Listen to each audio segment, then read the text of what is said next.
চড়ায়া চড়ায়া ঠিক করতে হবে আপনাদের মতো অপদার্থকে। ডাইপার পয়রা মিয়া এখন অফিস করতেছেন, গেট লস্ট। জাহাঙ্গীর সাহেব, আপনার জবাব কি এ ব্যাপারে? খালি বেলাইয়া কালাইয়া কথা কইবেন আর কি ফাতরামি পাচ্ছেন, ফাইজলামি পাইছেন? মানুষ আপনাদের চড়ায়া চড়ায়া ঠিক করতে হবে আপনাদের মতো অপদার্থকে। ডাইপার পয়রা মিয়া এখন অফিস করতেছেন, গেট লস্ট। মান সম্মান বলতে কিছু নাই। হোয়াট এ ব্লাডি অথর্ব। ছাগলের 3 নাম্বার বাচ্চাও এর চেয়ে ভালো, অপতর্থাও এর চেয়ে ভালো। কতগুলা কমপ্লেন শুনতে হচ্ছে জনগণের, লজ্জা লাগে না? আচ্ছা, র এবং ডিজিফাই অবশ্যই তাদের কাজ আছে, হোয়াট দে আর ডুইং। এমন না যে জুলাই যুদ্ধের পর এটা 1.5 মাস হয়ে গেছে, আমাদের প্রতিষ্ঠানগুলো মোটামুটি এখন একটু স্টেবল। তো এখানে গোয়েন্দাদের কাজটা কি, এটা আমারও প্রশ্ন। এই যে ভাই বললেন, এটা আমার, I being a ex army officer, I also put this question. কি করছে তারা? আচ্ছা, বানলাম ঘটনা ঘটায় ফেলছে, বাট ঘটনা ঘটানোর 48 ঘন্টা পার হয়ে গেছে। আজকে 56তম আওয়ারে আপনি বলতেছেন ওই পারে পার হয়ে গেছে, মানে আমার দায়িত্ব শেষ, পার হয়ে গেছে, তো আর ধরতে পারবো না। পারটা হইল কিভাবে? আমি নিজে পোস্ট দিয়েছি, আমি নিজে টকশোতে বলেছি যে সিল দি বর্ডার, সকল ল্যান্ডপোর্ট, এয়ারপোর্ট এবং আইজি, ইমিগ্রেশন আইজি, স্বরাষ্ট্র উপদেষ্টা, আইজিপি, ডিজিপিডিআর দায়ী থাকবেন ব্যক্তিগতভাবে। আবার ফেসবুক পেজ যদি খোলা হয়, কেউ পাবে, এটা পোস্ট আছে। উইদিন 6 আওয়ার্স আমি এটা দিয়েছি, যে না তারা জানে না। আর আমার ফেসবুক ট্র্যাক করে না, 100 টাইমস ট্র্যাক করছে। 16 বছর আমাকে দৌড়ের উপর রেখেছে। আমি জুলাই যোদ্ধা, মাঠে গিয়েছি, 16টা সেলাই, 13টা সেলাইও আছে আমার মাথায়।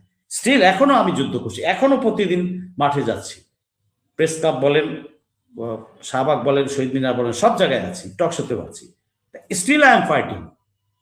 আপনারা জানেন, শুনে রাখেন, আমি অন দ্য রেকর্ড এখানে বলে দিচ্ছি। এই যে অনেকে বলাবলি করছে না গতকাল থেকে, যে একটা লিস্ট বের হয়েছে, কেউ আমার নামটাও আসছে এদের কাছে। আমার মালিক কি? আল্লাহ। 16 বছর হাসিনা তারেক সিদ্দিকী আমাকে খাইতে পারে নাই, ফাইন। ভবিষ্যতে যদি কেউ আমাকে খায়, আলহামদুলিল্লাহ, নো প্রবলেম, আমাকে তো যেতেই হবে। আমার 64 শেষ করে 65-এ পড়ছি আমি, ডাজন্ট ম্যাটার। আমি থামবো না। আমি দেশ ও মানুষের জন্য কথা বলবো। কোনো সান অফ এ গান যদি আমাকে মারতে চায়, আসুক না, আসুক, লেট হিম কাম। ওই 100 ম্যানের লিস্টে আমি আছি, আমাকে 2-3 জনে বলেছে। আজকে সকালে 10টা 27 মিনিটে একটা হিডেন নাম্বার থেকে আমার কাছে কল আসছে। এগুলা বুঝি না আমি, 16 বছর এগুলার প্রসেসের ভিতর দিয়ে আমি গেছি। I know all this. কেউ যদি মারতে চায়, আসুক। ডিজিফাই, এনএসআই, স্বরাষ্ট্র উপদেষ্টা ডক্টর ইউনূস, আপনারা জেনে রাখুন, কথাটা আমি অন এয়ার বলে গেলাম। If I die, no problem, আলহামদুলিল্লাহ, but they will be responsible. পুরা জাতিকে আজকে আমি অন এয়ার বলে দিচ্ছি, this people will be responsible for my death if I die. আর মৃত্যু যদি আল্লাহ রেখে থাকে, যাবো, আলহামদুলিল্লাহ। আজকে অন এয়ার আমি এটা বলে যাচ্ছি, পুরা জাতিকে জানিয়ে যাচ্ছি। জি, আচ্ছা, 2 দিন পরে কি বলে উনি, বর্ডার আদেশ জারি করছে যে 2 দিন পরে বর্ডার সিল করার জন্য। হোয়াই? আপনি লেফটেন্যান্ট জেনারেল সাহেব, আপনি র্যাঙ্কের মান সম্মান খোয়াচ্ছেন, আপনি জানেন না তো কি করতে হয়? ফার্স্ট কাজই হচ্ছে বর্ডার, এয়ারপোর্ট সিল, সকল পোর্ট সিল, দি ফার্স্টেস্ট কাজ। আর এদের পার্সেন্টটা সবই, নেটওয়ার্ক তো স্ট্রাকচার তো আছে আমাদের, আছে না? 30 সেকেন্ড লাগে ওয়্যারলেসে বা ফোনে অর্ডার পাস করতে বা মেসেজ দিতে, 30 সেকেন্ডস অল অ্যাক্টিভেটেড হয়ে যাবে নেটওয়ার্ক। সব কোথায় কোথায় আপনার সাইবার ইউনিট নাই, গোয়েন্দা বাহিনীগুলার, পুলিশের নাই, এগুলাকে সোশ্যাল। আমি কেউ যদি গত 16 বছরে একটা পোস্টে বা কোনো কমেন্ট দিয়েছে বা একটা লাইক দিয়েছে, তাকে যদি আপনি 1 ঘন্টার মধ্যে বাসা থেকে তুলে নিয়ে যেতে পারেন, আপনার মুজিব বাবের বিরুদ্ধে কমেন্ট করছে জাতির পিতা নাকি, তাকে যদি আপনি তুলে নিয়ে যেতে পারেন, তা আপনারা কি আঙ্গুল চুষতেছেন? এই যে সাইবার ইউনিটে এত ঘোষণা দিচ্ছে, টেলিগ্রামে ঘোষণা দিচ্ছে, জুম মিটিং করে ঘোষণা দিচ্ছে, কি ছিটতেছেন আপনারা? নিজেরা ছিটতেছেন নাকি? ভাষা তো আসলে অডিয়ারে এসে বেশি করা যায় না। ওরা কি করতেছে তারা? হোয়াট বলস দে আর ডুইং?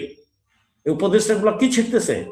এরা তো সবগুলাই বসছে পতিত আওয়ামী লীগের লোক, এরা রয়্যাল এজেন্ট, এরা নিজেরাই রয়্যাল এজেন্ট, অন্যদের রয়্যাল এজেন্ট। রয়্যাল পলিটিক্স তো আসবেই, কারণ তোমরা প্রশাসন এবং অন্য এদেরকে ইজি করে দিচ্ছে, কাম অ্যান্ড টেক। হাসিনারই তো উনি লেফটেন্যান্ট জেনারেল হয়েছেন, হয়েছেন, তো এগুলো বুঝেন না উনি? You don't understand? If you don't understand then leave the chair, go back. গিয়া মিয়া সহজ কাজ আছে, গ্রামে গিয়ে হাল চাষ করেন। মানে থার্ড ক্লাস প্রোডাক্ট একটা। এর আগেও আমাকে বলতে হয়েছে তার ব্যাপারে। Is a bloody enemy of the nation. এরা দেশের শত্রু, জাতির শত্রু। পাগল হয়ে যাওয়া উচিত ছিল তার, যে আবার এখানে একটা লোক মারে ফেলছে। আচ্ছা ফাইন, উনি কিভাবে বলে যে সে তো নন পলিটিক্যাল, সে তো non political. What rubbish this man. Now চিন্তা করেন, 18 কোটি মানুষের জন্য আমি বলছি, নাগরিকের জীবনে কোনো দাম নাই। পলিটিক্যাল হইলে আপনি ধরবেন চাপ খায়া, পলিটিক্যালদের সাথে মামু ভাইনা খেলেন না কি মিয়া? কত মানে কি বলবো, কত বড় অখাদ্য। He doesn't know his job, he doesn't know what to do and what not to do. কিভাবে সে বলে এই কথা যে হাদি তো নন পলিটিক্যাল, ও নন পলিটিক্যাল বলে মেরে ফেলতে হবে? মানে আপনি ভারতের লোক, কিন্তু this fucking idiot is a ভারতের এজেন্ট। সে তো আওয়ামী লীগের সময় নমিনেশনও চাইছিল হাসিনার কাছে। আর কিভাবে চোখে আঙ্গুল দিয়ে আমি জনগণকে দেখায় দিব? আমি তো কয়েকবার বলেছি আগে, সে এই ভদ্রলোক, ভদ্রনা সরি, এই অমানুষটা, অপদার্থটা আওয়ামী লীগের হাসিনার সময় আমি শুনেছি সে নমিনেশনও চেয়েছিল, তাকে বানাইছি আমরা স্বরাষ্ট্র উপদেষ্টা। কি উপদেশ দেবেন? তার উপদেশ দিলে সে উপদেশ নেওয়ার অ্যাবিলিটি তার নাই, আর সে নাকি উপদেষ্টা হবে রাষ্ট্রে। হোয়াট রাবিশ তাকে। আচ্ছা, বিপ্লব, আরেক ভাই আমাকে প্রশ্ন করেছেন যে কার বিরুদ্ধে বিপ্লব করবো? আরে ভাই, এটা বোঝেন না, ভারতীয় আধিপত্যবাদের বিরুদ্ধে বিপ্লব চলবে। আরেকবার কেন, আরো 10 বার লাগলে 10 বার করব। আমি তো জুলাই বিপ্লবে ছিলাম। বিপ্লব হাফ ডান, দেখেন না, আবার এই 15 মাসে এসে বসে গেছে। কিভাবে টিভিতে বসে কথা বলতে পারে আওয়ামী লীগের আবার ব্রিং ব্যাকের জন্য, নর্মালাইজ করার জন্য, কিভাবে আবার খুনিরা ঢুকতে পারে, কিভাবে আবার ঝটিকা মিছিল করে। প্রশাসন কি আঙ্গুল চুষে? তাহলে তো বুঝতে পারছেন বিপ্লবটা শেষ হয় নাই, বিপ্লব চলমান, জুলাই চলমান, জুলাই চলবে, চলবে যতক্ষণ পর্যন্ত আমার দেশ আভ্যন্তরীণভাবে বাইরের শত্রুর হাত থেকে নিরাপদ না হয়। এটা আমাকে, যে ভাইটা প্রশ্ন করেছেন, আপনারও দায়িত্ব আছে, প্রতিটা নাগরিকের দায়িত্ব আছে। আর রাষ্ট্রযন্ত্রের কেউ যদি ফেল করে, তাকে ওখান থেকে টাইম না নামাইতে হবে, ভদ্রভাবে পদত্যাগ চায় না, কান ধৈরা নামাইতে হবে। That has to be done. ভদ্রলোককে ভদ্র কথায় শুনে, যখন ভদ্রভাবে কথা বলে না শুনবে না, অল্টারনেটিভ কি? That's the thing, and will have to do it. প্রতিটা নাগরিকের তাই বলা উচিত। সুন্দর সুন্দর প্রশ্ন করেছেন এই 4টা ভাই। দেখেন, সাধারণ দর্শক ভাইরা কত সুন্দরভাবে সবকিছু বুঝতেছে এবং প্রশ্ন করছে, প্রত্যেকটা ভ্যালিড অ্যান্ড লিগাল কোশ্চেন। আর এই টাফারগুলো চেয়ারে বসে আছে, দে ডোন্ট আন্ডারস্ট্যান্ড। আচ্ছা ফাইন, আমি 4টা প্রশ্নের উত্তর দিতে পেরেছি আশা করি। এখন আমি আসছি যে প্রতিটা জিনিসের জন্য কিন্তু, প্রতিটা ইভেন্টস বা অ্যারেঞ্জমেন্ট বা ঘটনার জন্য কিছু কন্ট্রিবিউটরি ফ্যাক্টর থাকে। পুলিশ ভাইরা কষ্ট করে ধরে দেয়, আর আমার আদালত ভাইরা জামিন বাণিজ্য করতেছেন। They must have some bloody sense. কোনটা দেশের জন্য ভালো, কোন সময়ে কি করা উচিত। এই জুলাই উত্তর পরিবেশে এসে যখন দেশ ডিস্টেবিলাইজ, এবং যেটা আবার আদি উত্তরপাত জেকে বসতে পারে, কিভাবে এই ভদ্রলোকরা, আইনজীবী ভাইরা জামিন দেন, আর ওই যে লোয়ার কোর্টে যারা বসে আছেন কিভাবে দেন? আপনারা কি জনগণের ট্যাক্সের পয়সায় খান না? জনগণের ট্যাক্সের পয়সা খান না? এই দেশে থাকেন না? আপনারা জানেন না কোন জিনিসটা জামিন এই মুহূর্তে দেওয়া? আপনাদের সিক্স সেন্স কি কাজ করে না? কাজ করে না? না করলে যান স্কুলে গিয়ে ভর্তি হন, উইথ ডিউ রেসপেক্ট, যান স্কুলে গিয়ে আবার ভর্তি হন, আবার শিখে আসেন। Go and learn about law and practices, the culture and the required. আচ্ছা, এই জিনিসগুলা আইন উপদেষ্টার কাজ দেখতে হবে। কিভাবে 42,000 ধরা পড়েছে এই জুলাই উত্তরে, 32,000 আজ থেকে 4 মাস আগেই 32,000 জামিন পাইছে, আর এখনকারটা ধরলে তো আরো বেশি। মানে ফান, মজা নাকি? আর পুলিশ, আমার মনে হয় আমার বলা উচিত যে পুলিশ ভাইরা পুলিশ সদর দপ্তর থেকে এটা স্বরাষ্ট্র উপদেষ্টার পক্ষ থেকে এটা পয়েন্ট আপনারা দেন, কারণ বদনাম হচ্ছে পুলিশের। পুলিশ কিছু করে না, পুলিশ ধরলো আবার বাইরে আসলো, তাহলে দায়িত্ব পুলিশ বের হয়ে আসার দায়িত্বটা তো পুলিশের না। কেন পুলিশ ব্লেম নিবে?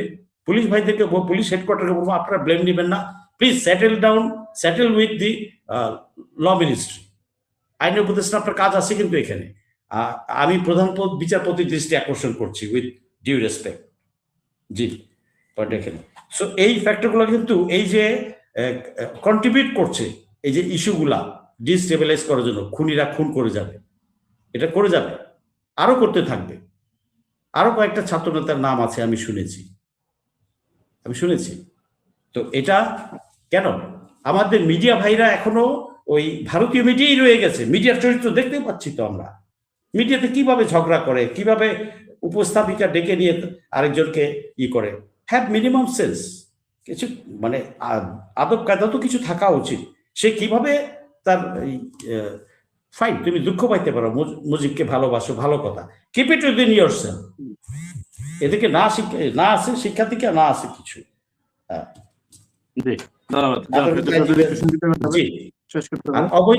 অবৈধ অস্ত্র ভাই বলেছেন, অবৈধ অস্ত্র লুট হওয়া অস্ত্র উদ্ধার হয়েছে, এগুলা করেছেন যারা আওয়ামী লীগের নিজেদের মধ্যে। আর যে দলগুলা আওয়ামী লীগকে নিজেদের মধ্যে নিয়েছেন তারা এটা বুঝতে পারছেন তো সিচুয়েশন কোন দিকে যাচ্ছে। আমি সব রাজনৈতিক দলগুলোকে বলবো, জামাতও ইভেন আছে, জয়েন করেছে, শুধু বিএনপির দোষ দিলে তো হবে না।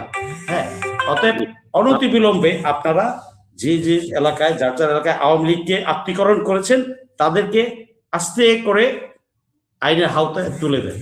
বাহির তো করবে, বের তো করবেনই দল থেকে, এদেরকে আইনের আওতায় তুলে দেন। এটা আপনাদের নৈতিক দায়িত্ব, দলীয়ভাবে এটা করতে হবে।